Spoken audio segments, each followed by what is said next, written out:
And one of the things I want to do is to help us to get to touch the unction on the inside. Okay, have you been inspired lately? Have you been quickened in your spirit? The more worship we're involved in, the more messages we hear, the more we come together in fellowship, the more we should want to love Jesus. Amen. We just should want to be around church folk. We shouldn't be as mean as we were several years ago. We shouldn't be as isolated as we were. We should be more pliable and ready to fellowship and ready to socialize with people, because the Holy Ghost will give you an unction. Glory to God. There are times when I can sense the unction of the Holy Spirit, and you should be able to sense the unction of the Spirit. What is he going to lead you to do? Well, he led them to write the scriptures. There are sometimes where the Holy Ghost, if you get with him, will give you an unction to give. I got to give a seed. If you never feel that, I doubt if you can really work in the prophetic. I just doubt it. There are people who want to preach, but they never get an unction. Your preaching is not about whining and dining and getting people to run down the aisle. It should get us to a point where we want to deposit what God has put on the inside of us. And then the deposit should also have something on it that would help us to do what God wants us to do. Every deposit has an activity that should follow it.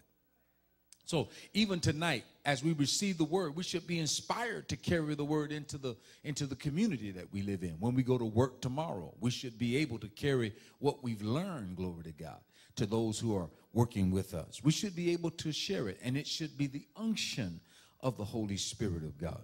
Now you would say, well, Bishop, are you saying that I shouldn't do anything in church until I receive an unction? Absolutely not.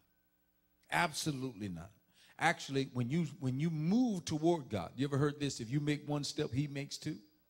Well, you don't have to have an unction to make the step. Just do it.